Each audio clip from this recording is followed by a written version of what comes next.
Mic check. 1, 2, 3. Fighting. Go ahead. What's next? Cozy. Cozy. Oh God, that was unplanned. Because we're good like that. What you got? For cozy, I started off with Practical Magic with besties Nikki and Sandra. This kiss. Yeah, sure. You don't remember that part? No, I saw the movie like last year, maybe the year before. That's fair. I literally watch this movie every year at the holidays. My husband now goes around the house singing that song. I need to rewatch it. I probably should have rewatched it before we filmed, but it's fine. I liked it because it's a sister story. I love sister stories. Oh, and yeah.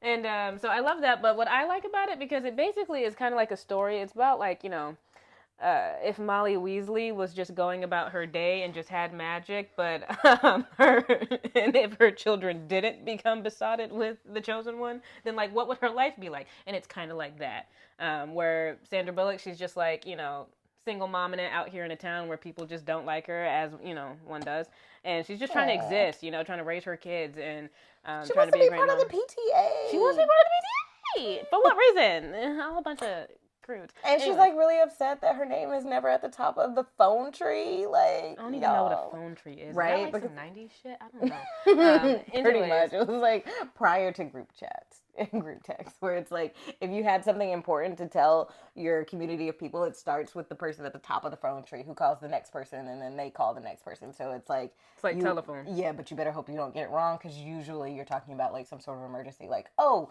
there was a pipe burst at school that flooded. Don't bring your kids on Tuesday. The person at the top of the phone tree would start that. So you want to hope that so by the time before email? I guess. The fact that you knew this, wild. But anyways, it's cool. It's just she's single momming it out here. She's got great aunts. Her wayward sister comes to town and is wayward sistering it, as we do. And but plot twist, they have magic. So it's really fun. I like it. I don't really have much else to say about it. You should watch it. Practical Magic is kind of a classic. It's a lot of fun. I watch it every year along with Witches of Eastwick. And that was my next one. Ooh, okay, I won't say too much more about that. And Twitches. Gotta love Twitches. Go Twitches, go Twitches, go Twitches. So we love Twitches should have been on there, because that's also cozy vibes. Would you like to just talk about Twitches? You can. I can. I didn't write any notes for it, but I can. It's fine. Don't worry about it. But you should check out Twitches. We love it. Go Twitches. Go Twitches. Good and evil, sister stories. We love it. Okay, the power of sisterhood, overcoming, triumphing against evil. That's what we're talking about. Wow. Okay. All right. Okay. So I love being a sibling. What can I say? I have 3 picks for this one. I'm gonna talk about the first 2. Hopefully you've heard about these. These have come out recently. I think this one 2023 or 2024. The Very Secret Society of Irregular Witches, by Sangu Mandana. Oh my gosh, it's so freaking good, y'all. It's so good. It doesn't matter. I don't know. Oh, copyright 2022. And then she also had has recently released, I think this year, A Witch's Guide to Magical Innkeeping. And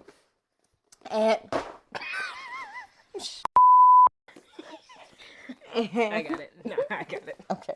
You lost your privileges. Wow. Okay. Well, you do be whipping them around. I don't even know if they can see them. Probably not. My bad. I'm mostly going to talk about this one because I'm actually still in the process of reading the A Witch's Guide to Magical Innkeeping. I'm actually just a little bit over halfway through that one. But this one is like, it's like if the book was like a sweater. Like a very warm, fluffy sweater. It's like your favorite sweater that you wear every day during fall. It's this book. It's just so good. I would say that fans of TJ Klune would love these books. You get all the warm, cozy vibes without any of the controversy. So Yay. Wherever you land in the TJ Klune debate, we're not here to talk about that. If you would like to have a conversation about it, let me know in the comments and we can kiki about it. But wherever you land on the spectrum of TJ Klune liking or hating, I think we can all agree that it's nice to read a book where you don't have to play the mental gymnastics of justifying reading this book by this author. And as far as I know, Sangu is pleasant and you don't have to worry about that. You can just enjoy this book guilt free. And it's awesome. Are these It's love really stories? yes. Oh, yes. And fun fact, they're also romances. I love a romance. And so this book definitely lives up to its cozy description. This is my recent review of this. However, it's not in a meandering way. Okay, so sometimes people will, and this happens also with lit fic. I like mentioned it earlier, but like in particular with like some of these cozy books, like people will call a book like cozy and relaxing, kind of like a turn your brain off moment, which like a cozy book doesn't have to do that. Like you can still use your brain and like feel comfortable, but like also books that just don't have a plot and like nothing happens and you feel like you're not going anywhere sometimes get lumped into this cozy like genre, this cozy group. And these, thank goodness, are not like that because I can't stand a book like that. Like it needs to have just a little bit to like kind of get you through, just a little something something for me. And this one definitely does. Like there are moments of tension where you're kind of wondering like what's gonna happen next, that keep you moving through the books, but it doesn't do it in a way that like gets you super anxious. And I think that's why people call it cozy and that's why they're so fun to read. I actually listened to these on audio and the audio narration is chef's kiss. It's peak. There are like multiple different accents in the book. There's some Scottish accents, there's some British accents, and the narrator does a fantastic job with them. Like you really feel immersed in the story. So I love that. And then from a romance perspective, it like avoids all the like kind of annoying tropiness that I hate. Like I really hate this kind of like limp enemies to lovers thing that people do.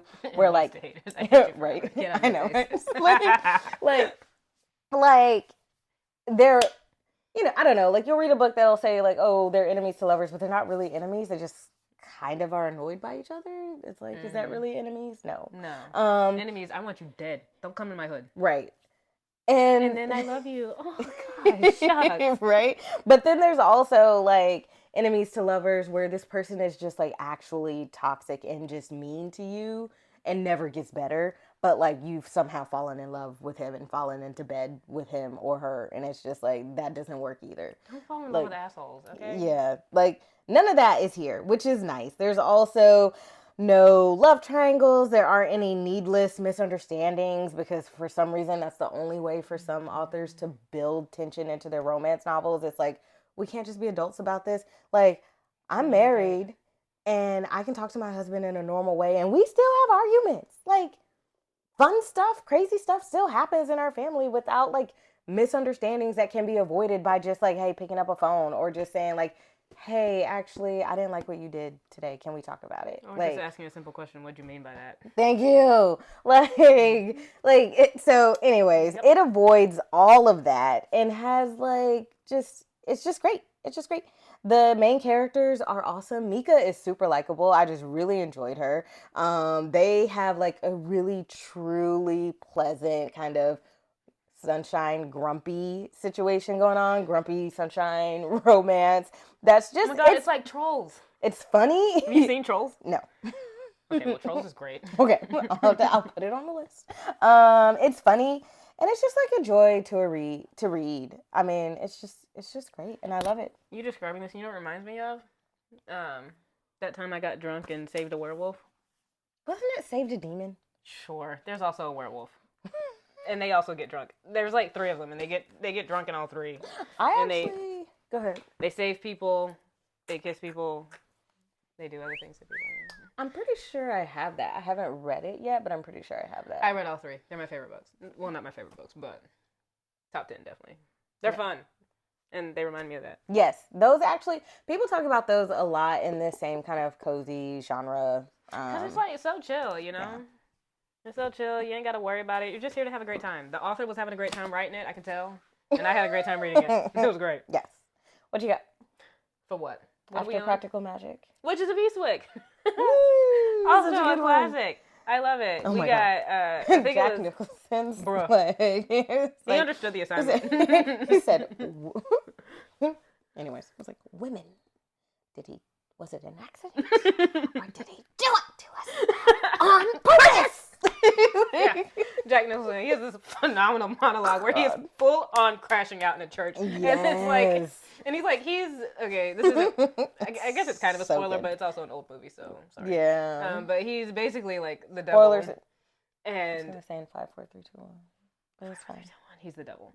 And he's like, but I think it's funny because he's like literally Satan crashing out because of women. Yes. He's just like, it's good. It's like this really immortal good. being. But what I like about it is because it's, while they're not sisters, the three main characters, it's Susan Sarandon, Cher, and then, is it Michelle Pfeiffer? And while they're not like actually sisters, but they're best friends, and it's kind of like a sister story. Yes. And you can have sisterhood without having blood involved. The show. Yeah. I'm here my for blood's that. best. Anyways, what was I saying? But it's really cool because just one, Susan Sarandon has an iconic glow up in the movie. First of all, she plays the cello, so to all my cellos out there. Oh my God, she has like the very classic like take your hair out of yes, take your hair out of a ponytail and take your glasses off moment. Like yeah, and then goes like full Scarlet Letter. Yeah, it's wild. But anyways, so it's just really good, and I like it because it's very fun. It's ridiculous in nature, but like it's still like, you know, strong, powerful women who are out here embracing their sexuality, embracing their independence, embracing their womanhood, and then just really growing because at the beginning of the movie, like the standing movie, up to evil by the end. Yeah. Witches of Eastwick is actually peak fall, and I watch it every year, and it's just fun. It's funny.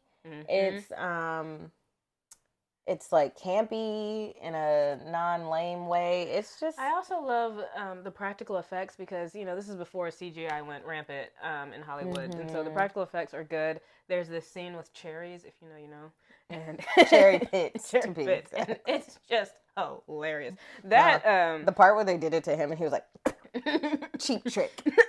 I taught it to him myself. Yeah. You know, he's going through it.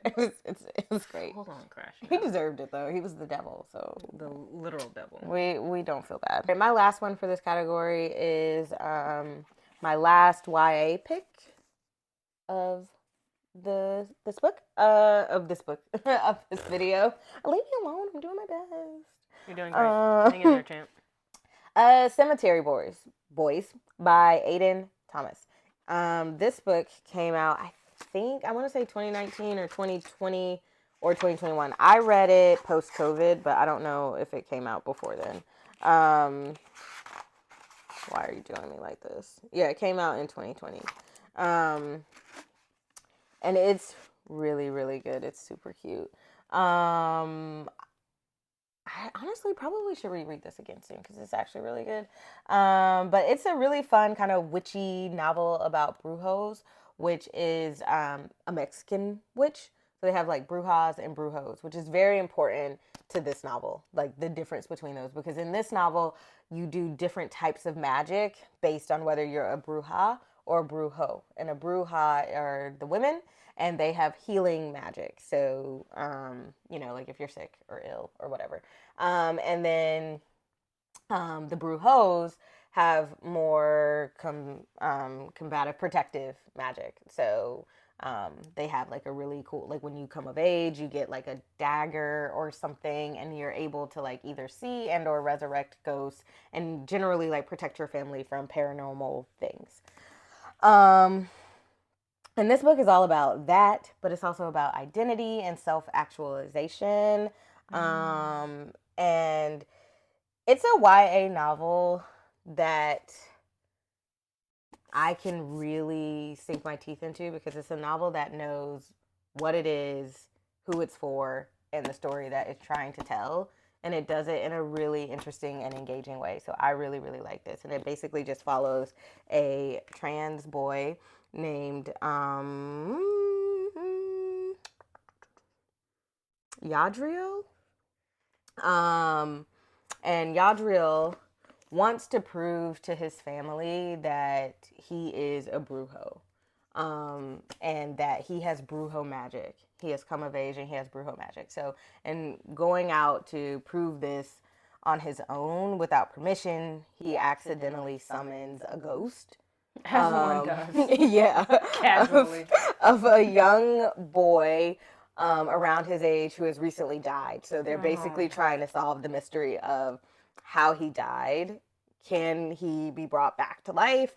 And also, who the heck is doing the killing? And can we stop them before it endangers Yadriel's family and community even further? And it's really good. I think there's a sequel coming out. Is there a Here romantic soon. storyline in it? Yes, there is a romantic Between these two? storyline. Yes, between Yadriel and Julian. It's kind of like the B plot. And But then this is the ghost? no, no, that's not the ghost. I don't want to say anymore because I don't want to spoil it. But that's more just like a manifestation of the magic. Like I think that's the goddess that they pray to in order to invoke the magic when they come of age. I'm pretty sure. But yeah, it's really good. You should definitely read it, and I highly, highly recommend it for the fall. Dystopian novels. Okay, I'm so excited about this category because you cannot have a fall reading recommendation without including dystopian stories. You just can't. They have a kind of sinister vibe that's just it's ripe for the fall. So, you want to go first or me? You can go first. Oh, okay. Now, like I said, I want to tell you guys about books that you may or may not have heard of. I don't know if I actually said that at the top, but that's kind of what I'm trying to do here. There are a lot that I could have picked that I didn't for this video. It was so hard. But basically, I'm not about to talk about 1984. I'm not about to talk about Brave New World, Clockwork Orange, Handmaid's Tale. I'm going to give you guys something a little new. And first one up is Crosshairs by Catherine Hernandez. First of all, she is really cool. Brown Is this woman. her? Yes. She's gorgeous. Yes, she is very pretty. Catherine Hernandez is a queer brown woman and an award-winning author. She is a Filipino, Spanish, Chinese, and Indian heritage, and is married into the Navajo Nation. So she's just really cool. And she wrote this book called Crosshairs. This came out in 2020. So I read it kind of way back then. Pretty much as soon as it came out, I had heard about this and I was like, oh my God, I gotta check this out. And this one is unique because normally a dystopian novel will, like, when it begins, my bad. When it begins, it kind of like plops you into the middle of the, like, timeline wise, like whatever horrible thing has happened that has had like whatever crazy government or whatever The take dystopia is over. already established. Yes, that's what I meant. It plops you into the moment where the dystopia is already well underway. This one actually takes place kind of at the, it's like the dystopia is at its nascent stages. Okay. So kind of like the very Vocab beginnings. We're using our SAT words today. And basically, anyways, it follows a character, a drag queen named Queen K, who's on the run and is seeing flashbacks to the days and months before kind of present day. So in present day, they're hiding out. They're in Canada, but they're kind of almost doing like a kind of reversed like Underground Railroad situation. Like there are a series of homes and people who are willing to kind of hide people from this government that is basically gathering up people that they consider to be other. They literally call them the others. So it's LGBTQ community members, Black and brown community members, and they're basically gathering them up and they're putting them in what are essentially concentration camps. And Queen K is on the run because they don't want to be swept up into this. And throughout much of this book, they're pretty ambivalent about whether or not they want to just kind of stay on the lam and just kind of be very self-protective, or if they want to take this moment and, be part of community and build power together and basically kind of join a rebellion that may or may not be happening here soon. So you're at this point, like the novel is at this point of trying to figure out, like, are we going to fall deep into this dystopia, or are we going to be able to successfully rebel? And the main character, through these flashbacks and what they're going through in the immediate present day, is trying to decide if they're going to take part in this struggle. And it is really, really good. I went back and looked at my review from when I read it before, and I'll just read you like a little bit of it. I basically just said that um, Catherine is a bad mofo who don't take no shit from no one, and she pulls no punches in this book. It's a gripping novel that kind of just like shakes you and dares you to look away from the issues that are plaguing today's world, from environmental crises to discrimination to over policing and just outright state sanctioned violence against Black, brown, and queer people. She looks it dead in the eye in this book, and is so freaking good. And it's really cool too, because it takes a very clear and direct stance on what allyship is from her point of view, and is very clear about what it is, what it isn't, and what it demands. And it's fantastic. Like, it's so good. And this book is so underrated, because I swear when it first came out, I hardly saw anybody talking about it, and then I haven't heard anybody talk about it since. And if you are looking at this present moment that we're in the US, or just a lot of different Western cultures, and a lot of people will look to dystopian novels to kind of like reconcile with what they're seeing now and kind of just like kind of reckon with it. I would say pick this one up, because a lot of them, like I said, kind of like the dystopia is already established. So, in my opinion, a really good dystopian novel from the past kind of ends a little, you want to say ambiguous, but generally they kind of just went, like, the government just kind of still wins. 1984, Brave New World, they struggle against, but don't quite make it. Because it's one person. So this book is about, like, when you build community, it's a lot easier to fight back, right? And in this moment where we're kind of at a crossroads, this book talks about the crossroads. It doesn't talk about it from this place of like, well, shit, we're already here. What do we do now? This is like, we're not there yet. We're close. We're not there yet. Let's struggle on. And this book handles it in a way that's just like, has you at the edge of your seat. Like, it's so good. It's so good. Interesting, because you said like the older ones, the dystopia is already established, and it's usually one person trying to fight. Whereas this one, it's the beginning, and it's community people trying to fight. And I wonder if, like, in just like the course of history, at the beginning of a dystopia, is it usually the community? Oh, is mine not working? But I wonder if, like, in the beginning of each dystopia, is there always like a community that tries to fight, and then they're broken down by the government, and then it continues the story until it's one person that has to rise up. What you got? The first one that I picked was V from Vendetta. It's a fabulous movie. To start off, should have brought your mask. Damn, it's kind of part of this whole art piece I've got going on. I really didn't want to disrupt it. Do you have a picture of him? Yeah, kind of. I do. Okay. Possibly put it on the screen here, maybe. But anyways, I like it because, one, it takes place in November, which is the best month out of the entire year. Scorpio season. We love it here. And, but I also love it because, like Krisha said, it very much feels, the U.S. currently is hurting, okay? And when I watch this movie, I'm like, that's it. You basically have the government where they just like to silence everybody that is out here just trying to, live their lives, go about their days, enjoy freedom and the pursuit of happiness. And the government's like, no, and it silences them in horrible, brutal ways. And V, he comes in as the he's definitely the hero, but it's kind of like an anti-hero feel because he's basically just trying to burn it all to the ground. And I'm like, fair play, burn it to the ground so that we can start over anew. Rise from the they're ashes. way too far gone in that movie. Yeah, and he's a badass. He's technically kind of like a superhero because it's a DC movie, so he's a superhero. I love action movies.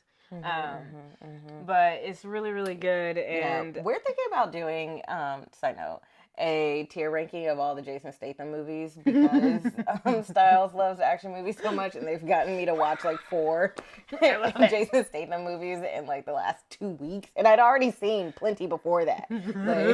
So if you guys would be interested in that, let us know below in the comments. If not, we're probably gonna do it anyway. So probably.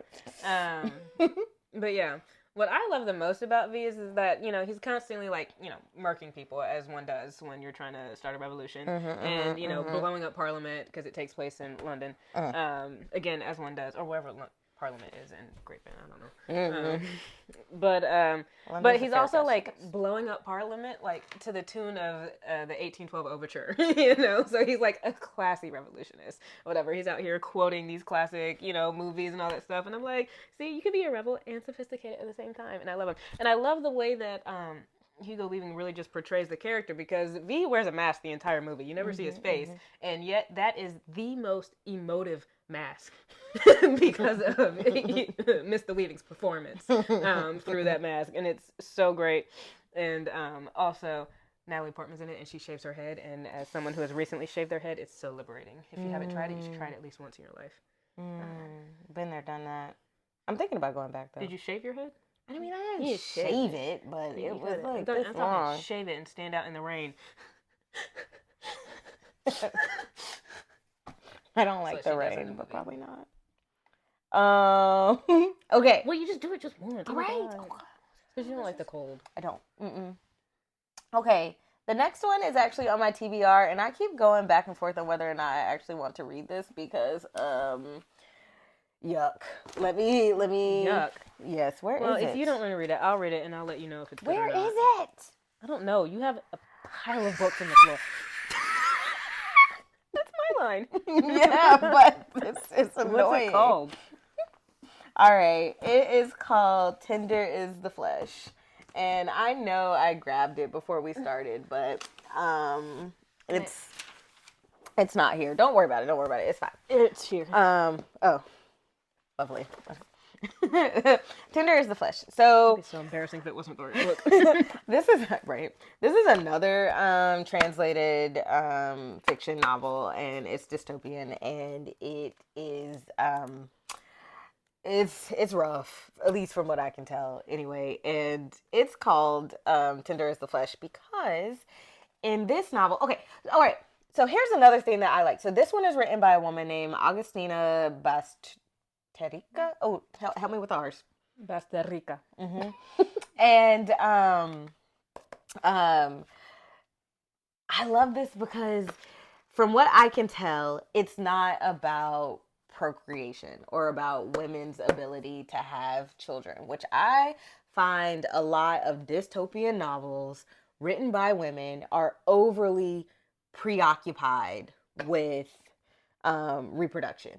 Like, there's usually some sort of problem with the reproductive process. When the dystopian novel is written by a woman, you've got The Handmaid's Tale, you've got The Blue Ticket, you've got, even Moths was kind of a little bit about that because there was some, doesn't matter. Thank God Hunger Games didn't do that. Correct. Not all of them, but a lot of them do. And this one does not care about that. The problem in this book is that there was some sort of like virus, bacteria, something, I don't know, that like COVID? attacked.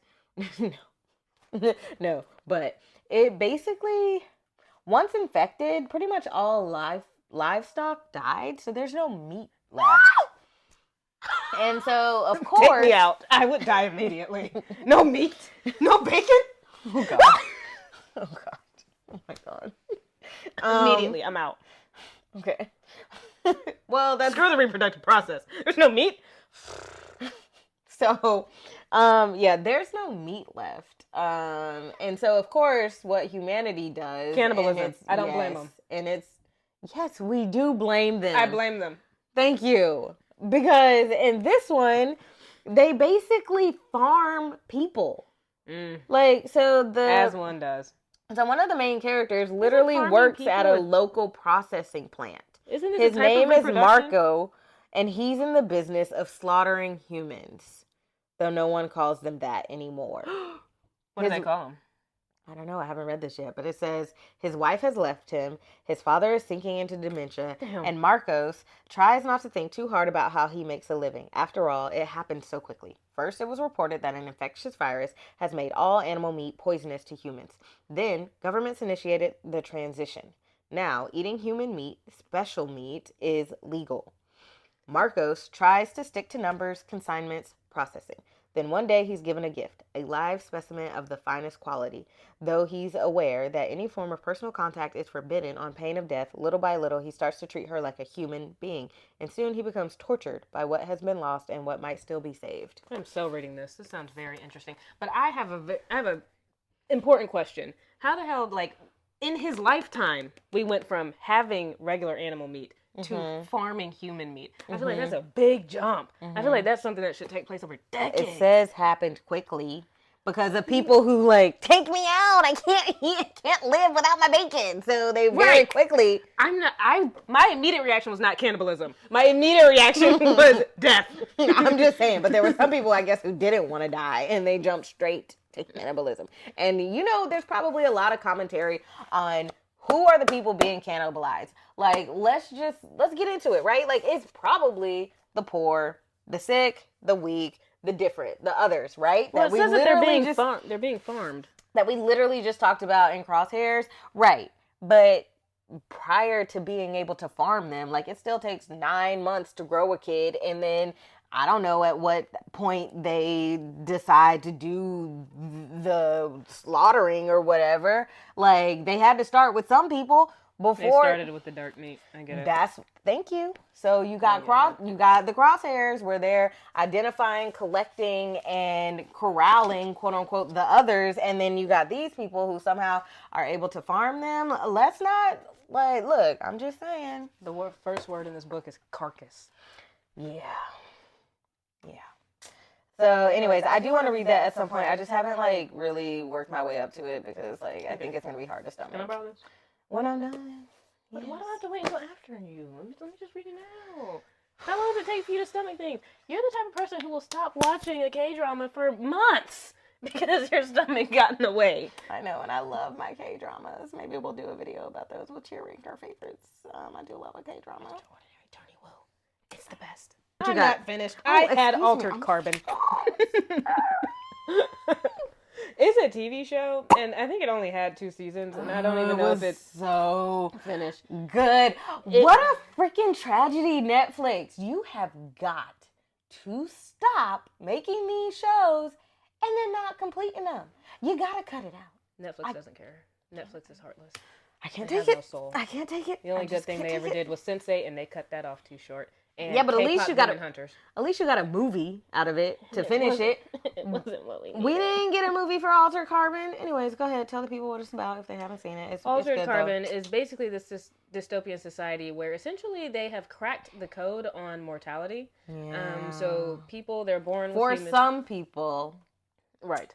People are born with humans, and then they get this kind of like a USB drive called a stack, I believe, that's placed in their neck. And so that if they die, the body physically dies, they can take the stack, and it basically downloads. It's like your hard drive. It's like a hard drive replica of your all that stuff. You take out your body, and you can plug it into another body. Yeah, or a clone. That's what the richest of the richest do. They just have like a bunch of clones. Oh, you're right. Anyways, so the main character, he, I think, ended up being placed in another body because he was like a prisoner or some shit or whatever. I mean, not some shit. Or for whatever reason, and then he's like, killing people, and it's great. But what? He was not like a mass murderer. Well, no, he was killing people. It was justified. It was part of a revolution. He was justified. Justified death. Justified. All right, I'm done. And But the rich people, the reason that I put this on the list, because of the rich people, the fact that since they have so much money, they can just clone their bodies. And so when their body reaches a certain age and they're like, oh, I'm too old, I've got too many wrinkles, they just take their stack out and put it into another body. And so we see this family that's very important in like the first season, I believe. And they're like, you know, rich as God. And they've been around for centuries. And at that point, it really just kind of, you can tell the way that they portray their stories and the way that they talk about, and we see their lives, that like life has no meaning for them, but they've been living for so long that like they can't imagine not living. And really the solution to all their problems is just unaliving themselves. Like, just, you have run the natural course of life, you've done everything that there is to do in life, and you're bored and you're jaded and you have nothing else. And they also and they become cruel. They hate each other, they don't even love each other anymore. They're just kind of going through the motions of being human, because they've lived too long. And it's so interesting. And then we see the flip side, you know, folks who are, you know, average folks that aren't rich, and they still have life, their life still has meaning and all that stuff.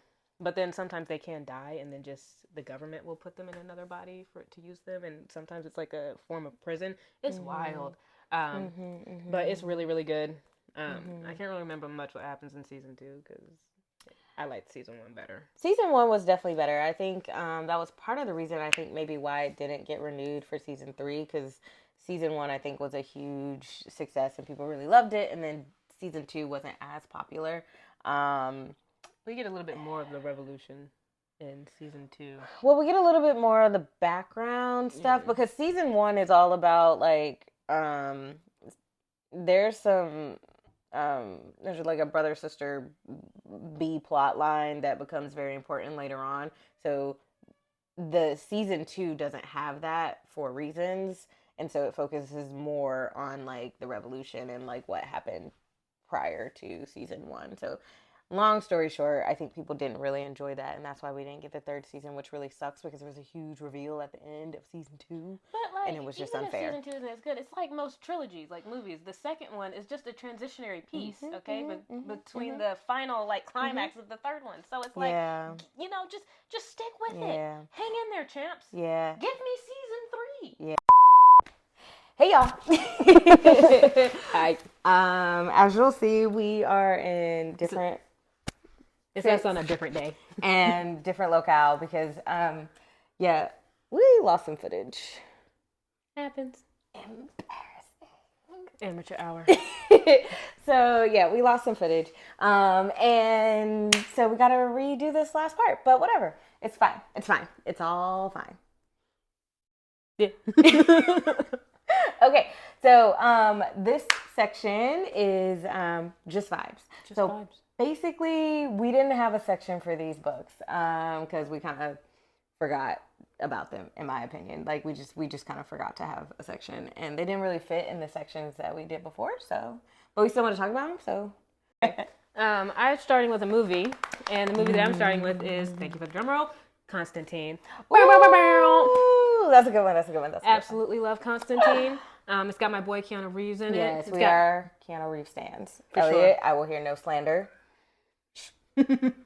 It's great, and I like it because Keanu, he does jaded so well. It kind of reminds me of his character in Hardball, which was also pretty good. But in this one, he's just your casual everyday exorcist. He's a misanthrope. He's like keep going. My bad. No. But he is though. Yeah, misanthrope who's just trying to buy his way into heaven.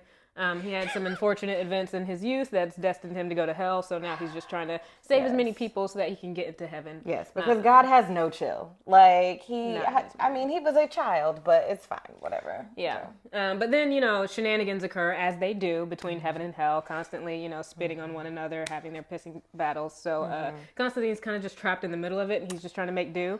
And he hates cats. So he does not hate cats. In the movie, he was not a fan of that girl's cat. I mean, he said they're halfway in, halfway out of hell. But that didn't mean he didn't hate them. Also, the slander. That was the one problem. The slander. Because I have a very lovely, cute cat. And Styles is always shitting on my cat. I'm not shitting on the cat. You always be saying, you be quoting that. Fine. I just don't like cats. You like cats. You need a cat. I don't want a cat. You're like what was it? The accountant too? You're a Yeah. cat person. Yeah. I'm just I don't want saying. any cats. Yeah, well, if you had a cat, you would I want a don't cat. dislike cats. I don't hate them. I'm not afraid of them. I just don't like them. If they had a cat, they would like a cat. And Right, we are but then it'd be old. way off topic. The lady from The Mummy, she's also in this movie. She does a good job. I've only seen her in this, The Mummy, and Black Widow, but she's great in everything. She was in Black Widow. She played the mom. Oh, that's right. Yeah, She did. yeah. And so it's great. So if you like those kinds of movies, then that's one for you. It's actually a DC movie, so it's technically a superhero. Constantine is technically a superhero. Didn't know that. He wears a leather coat. It's not like Matrix level trench, shame, No, but yeah. Keanu still looks great in it. Yeah. Anyways, we love Constantine. That's a great pick for fall. Actually, it's just a really good one. And kind of underrated. People don't talk about it that much, but it's actually really good. It has like a really good ending too. It really does, and it's very The satisfying cast is too. decent as well. Like it was actually cast really well. Yeah. Who's the Yeah, baby Shia LaBeouf. Yeah, He was in it. who's the bad lady? The lady who was She's the lady in Stranger, not Stranger. Doctor Doctor Strange. Strange. Yes. She played the guru or whatever. Yeah, she's great in everything. I love her. She was also What's in her name? Nadia. I have no idea. Why don't you know? I don't know always know. everyone. Okay, but you usually do. I All know. I don't know the mummy lady's name, but what's his name? but she's Digimon. Digimon Hansu, maybe. He's in it as well. He's a black dude. Yes, he is in Papa it. Yeah, Midnight he or did whatever good. his Yeah, name is. yeah. I don't know. It's a very well cast movie. Anyways, you should check it out. It's really good. Okay, I will go next. And I need my notes because I'm getting old and my memory is trash. Okay. I'm also getting old. My birthday's tomorrow. Live. Styles I love Styles my is still in birthday. their 20s, so It's my favorite holiday. live. All right. So, first up, Gideon the Ninth by Tamsin Muir. As you probably can tell if you've heard about this book, I mean, it barely needs an introduction, but it does not fit in any of the other categories because you can't put Gideon the Ninth in a box. This is probably single-handedly the weirdest freaking book I have ever read. And yet, it's so good. I slept on this book for years. I actually had a different copy of it, gave it to Styles because I was like, I'm never gonna read this book. Then somehow found out about it years ago, started reading and was like, didn't I have this before? So yeah, I slept on this for way too long. It is so good. And I can't even describe it in a succinct way. Like the plot is just ridiculous. And I feel like being in Tamsin's brain is probably got to be the most fearsome, hellacious place to be. Luckily, we don't have to be there. We could just read her books, and they're all good. Gideon the Ninth, Harrow the Ninth. I will say Nona the Ninth is just okay, in my opinion, but Gideon and the first and second ones are really, really good. If you haven't heard of Gideon the Ninth, let me introduce you to the sapphic, necromantic, spacefaring acid trip of a whodunit that you didn't ask for, but you really need. It has the weirdest magical system you'll ever come across. Like it's just, yeah. I was just gonna say I love an expanded magical system. It's Yeah. so much fun. Well, but it's like barely explained. Like that's the thing. Whoa, I don't. Okay. It's barely explained. It's like kind of just like, look, you're gonna get it or you're not gonna get it. Like the book does not care about you. That's the thing. Oh, like love that. Do me dirty. I'm so ready. Yeah, it's wild. Let and me it's be confused. and it's really cool because it has like a really cool magic system. It has literal sworn knights who are supposed to like protect the magic wielders, and then by the end of it, it's just gonna melt your brain either by being astonishing because the ending is so cool, or just by being ridiculously confusing. Because I actually listened to it on audio, and the audio narration is actually really good for this book, but I could not follow it completely. I had to like, Jesus Christ. That's why I have this soft cover paperback. Thank you, God. What is wrong with my brain today? That's why I have this paperback version because I tried to listen to it on audio and was like, I need some assistance. And so I went and got this and read it and listened to it at the same time because the narration is so good that I couldn't give it up. But it's amazing. It says the most fun you'll ever have with a skeleton. Yes. It's literally perfect for fall, perfect for just like kind of spooky vibes. I know we're past Halloween, but it's still just got that kind of dark atmosphere that you want for the fall, and it's fantastic. And everybody should definitely check this out. If you like fantasy, you need to read this because it's so good. What on earth is going on with this light? I don't know. I'm kind of digging it. It's just blinding me periodically. Okay, well, it's gonna be hell on my editing time probably. You're next. This is a movie. The last one that I have is The Craft. I recently saw it with Krisha last week or the week before.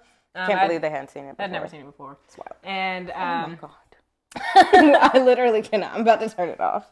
And I enjoyed The Craft. It's fun. I like the practical effects of it. It just kind of for like the 90s, yeah, they did good. It kind of reminds you of like how movies used to be before CGI went rampant. And so it just gives the movie more of like a tangible feel, more realistic. It's kind of gritty, is how I would describe it. But what's it about? What's it about? It's basically about a bunch of teenage girls, and it just kind of like, you know, those girls that are just like not like other girls, and they're like kind of quirky, but they also have magic. It's like alternative, but they don't have magic. That's the thing. They are posers. They want to have magic until someone with real magic comes in and helps them achieve what they need. And it's just really a movie that just shows you what happens when you give teenagers, aka people with underdeveloped frontal cortexes, you just give them immense power. Yes. Literally the power of a demon god. I don't even know what the heck Mamon is, but some sort of power. And then they just kind of lose their minds. The football field that God and the devil play on. That's a quote from the movie. Cool. Yeah. So yeah, it's wild. He's the trees. He's the stars. He's everything. Also another quote from the movie. I've only seen it once. I can't quote it yet. It was a lot. It was enough for me the one time. But it was fun. Wait, so how you gonna have it on the recommendation list and yet would never watch it again? I didn't say I would never watch again. The one time just said once was enough for me. The one time in 2025. Wow. I do literally watch The Craft pretty much every year, and it actually is a really good, solid 90s, just like Halloween witchy movie. I loved the 90s grunge aesthetic. That was also fun. I definitely got some fashion inspo, some retro inspo. And honestly, the acting was really good. For most of those actors to have never appeared in anything else, they actually did pretty good. Nancy did a bomb job. Yeah. She did a bomb job. She said, I'm psycho, and here we go. Love it. Something wrong with Nancy. She needs help. She does need help. But anyways, it was really, really good. Highly recommend. Everybody should check it out at least once. I think it's a lot of fun. It's just good crack. It's a lot of fun. Because the magic itself was also pretty like grounded. It only towards the end did the magic get kind of crazy, but like kind of throughout, it was one of those things where it's like, it feels like, it doesn't feel like magic, but like we know that the characters are doing magic, but to everyone else on the outside, it's kind of like chill. Yeah, it's always cool. It's almost like wish magic. Yeah. They didn't actually do a lot of spells. Like they kind of did some spells, but mostly it was just like, I really wanted this thing to happen and then it happened. So it was like a little bit subtle. From that perspective, which worked for the 90s because to Styles' point with the lack of like really good CGI and it's not an animated film, there's limitations to what they could do. So they did a good job with that. Like the movie knows who and what it is, and it doesn't try to be more than that. And so it's really good. It's fun. It's campy for fall. It's really great for Halloween. That's why I only really need to watch it once. In the season, it's kind of like Nightmare Before Christmas. I either watch it for Halloween or Christmas. Mostly Christmas. It's a Christmas movie. But I only watch it once. I don't need to watch it throughout the rest of the year. But it's fun. It is fun. It's a good one. Definitely recommend if you haven't seen it. You should definitely check it out. It's a good one. Okay, my next one is actually one for my TBR because I haven't actually read this. I just got it like last week or something, but I'm so excited. So I told y'all earlier in the video that Silvia Moreno Garcia would return. I've only talked about 2 of her books in this video. One I've read, and then this one that I'm hoping to get to in the next few weeks, and it's called The Bewitching. And I'm super excited about this, not just because Sylvia wrote it, and I like her writing. I feel like the main thing I'm excited about is that it follows 3 women, so it follows 3 women through 3 different eras. And I think it's going to be a really good contrast to Bury Our Bones in the Midnight Soil, which I read like last month or so, and I just didn't really like it. V. Schwab's books, I'm like 50-50. I like either really love them or I just don't really like them. And that one I didn't like. I felt like it didn't have really any plot, anything kind of just like pulling me through the narrative. I didn't like any of the characters, and some of the choices that she made to try to get you to like them or not like them, to just care about them one way or another, like didn't work for me. Like, I'm sorry, I just did not care about Alice and what she had going on and all of her flashbacks. It just was. So all of that saying, I think this is going to be a really good contrast. Now it's witchy, so it's not vampires, but it does have some similarities in that it follows three women through time. But I think this one's going to be really cool because like we've been talking about like stuff like The Craft. We talked about practical magic. I don't know what else we talked about that might have had witches in it, but Witches of Eastwick. Yeah, we talked about Witches of Eastwick as well as the very secret society of irregular witches. So where basically all of those, the witches are kind of the good people, the main characters. I think in this one, the witches are the bad guys. And so it says three women in three different eras encounter danger and witchcraft in this eerie multi-generational this multi-generational horror saga from the New York Times bestselling author of Mexican Gothic, which we talked about earlier. So I think this is going to be really fantastic. It has a lot of things that I like. I love multi-generational novels that really kind of get you deeply immersed into the story and you follow these people through time. And the idea that we might have some witchcraft that's perilous and some dangerous witches like the witch in Hansel and Gretel or something like that. Maleficent, what an icon. Yes. Fatty. I'm excited about that. Because I feel like, I don't know, there's been like this turn a little bit for like witches and vampires where they're all just like the heartthrobs or they're the good guys or whatever. And sometimes you just want like a deadly dangerous witch that needs to be vanquished. Like sometimes I just want that. Like I just want the mythical creatures to sometimes be the bad guy. Yeah, to be the villain. Like I'm hoping that's what we'll get in here. I actually don't know. It just seems like it. So I'm super excited about this. I think it's going to be really good, and maybe I'll talk about it in a wrap up coming up soon, potentially. So, help me out here. So that was the last one that I had for just vibes, but I did have some honorable mentions because this was such a hard video to make because as we were talking about it for this video and as I was like pulling a bunch of books from my shelves, there were so many things that I was just like, oh my God, we should talk about this, we should talk about this, but nobody wants to sit here and watch us talk for 4 hours. But honorable mentions for Octavia Butler and N.K. Jemisin, just period. Those are my favorites. Their books, as far as I'm concerned, are pretty much good for any time of year, but Octavia Butler's flavor of weird is just kind of masterful and it's perfect for fall. I mean, I skipped out on talking about a lot of those, but Bloodchild alone, which is her very, very strange, but really good. Like, it's just so good.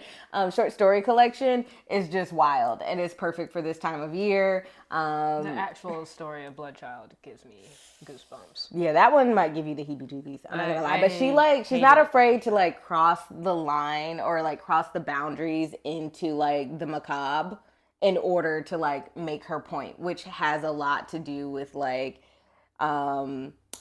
the kind of issues of the world, the issues inherent in misogyny and racism and inequities between different minority groups. Like, she's not afraid to like highlight that in a very macabre way, which is just really, it's just really great. She's good at making you sit in discomfort, but like, I like it, you know what I mean? And like for a reason too. Yeah.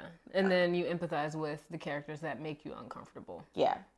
Yeah. When I first read Bloodchild in undergrad, I absolutely hated it. I thought it was terrible and it was cringe. And I was like, Jesus Christ, I never want to read that again. Yeah. But then years later, I think in grad school maybe, or right after, I reread it. And as, you know, older and wiser, I won't say I enjoyed it, but I did appreciate it a lot more. Okay. And it was good because I think I could connect with the different characters of the story better, especially. And we are talking about one specific story. I will say not all the stories in that short story collection are that freaky. No. Just I was to talking clarify. about, just that one story. Yeah, I'm clarifying for them because the story collection is also called Bloodchild. And then there's a story within the collection called Bloodchild. So. I didn't like it the first time. I liked it better the second time. That's all I have to say on that. After their prefrontal cortex fully developed. True. See, everything we talk about just connects. There's a little bit of this. Yes, but a little bit of that. A little bit of this. Before we go, I also skipped out on Yang Zichu, who wrote Ghost Bride and Night Tiger, which those are really amazing atmospheric ghost stories. I like so Ghost that Bride. we didn't even talk about ghost stories as a category, and we could have, because those are fantastic. If you want to listen to the audio narration, she narrates her own novels and she is so good at it. They're amazing. Highly recommend. Oh my God, we didn't talk about Kylie Lee Baker. Oh my God, I wish I had time to talk about her books. It's so funny. She's written so many books in the last few years. I could probably just do like a short video just on her stuff. But she has Keeper of the Night. It's a duology. The first one is called Keeper of the Night, and it's a really cool couple of books about Shinigami, which starts in Britain, goes all the way to Japan, and you literally take a trip down to hell or the netherworld of Japan, and it's wild. The way the first one ends was like freaking crazy, and then the way she like resolves it and finishes it off and ties it all together in the second one is really, really good. Because when I finished the first one, I was just like, oh my God, I can't believe that happened. I don't know how I feel about this character anymore. Like, I'm just upset. And she was able to really bring this particular character's arc all the way to like a really nice place by the end of it, that I was just like, wow, extremely well done. She has 2 books about some like necromantic alchemists or something, another duology. I haven't read those. Hoping to get to those here soon. Those are actually really good, would be fantastic for the fall. And then she just came out with one. Oh, and those take place in like ancient China or something. So all of her stuff is, like, takes place in really, really interesting settings. And then she has one that just released called Bat Eater and Other Names for Cora Zhang, which tackles like rising modern day racism in the U.S. against Chinese Americans, kind of like post COVID, and it's like a kind of murder mystery horror novel that I think is going to be really, really good, and it's fantastic for the fall. You should totally check that out. We didn't talk about dark academia books at all, but we could probably do a whole nother video on those. But you should definitely check out Babel, Legendborn. Oh my God. There are so many that we could get into. My own honorable mentions. I'm not going to go into all the details because that's clearly not what I do. But I also like Hotel in Transylvania because we love a zing. It's very, very cute. I am a fool for love, and I love that one. Also, The Demon Barber, Sweeney Todd. I love that movie. It's really, really good. Helena Bonham Carter is iconic in almost everything she's in. Not almost. That's everything true. She's in. That's true. I mentioned The Corpse Bride, I think, before, or if not, then I'm mentioning it now. Love Corpse Bride. Basically anything Tim Burton's definitely fall. And then, ironically or not, some other fall movies, I would throw in some Madea movies. I know Tyler Perry's getting sued and whatnot, but like... He is for what? I don't know. I haven't watched the YouTube video yet. Oh, no. I hope he didn't essay someone. Everybody's essaying people. We've got to stop. I hope not. But aside from that, I like to throw in the Madea movies because they do a lot of like family stuff, and fall is also Thanksgiving, which is family. So yeah, we did a bunch of horror spooky stuff, but I thought we could also do some lighthearted things. Yes. Oh, and Sinners. Sinners is great. Oh my God. We hope that you find something that you love off this list. Let us know in the comments if there's something that you read or watched on our recommendation, and let us know how you liked it. Yeah, and let us know if you want to see us talk about anything else, like other kind of themes, topics, genres, whatever. We can come up with some stuff, but we want to cater to y'all a little bit too. Yeah. Yeah. Okay. Peace.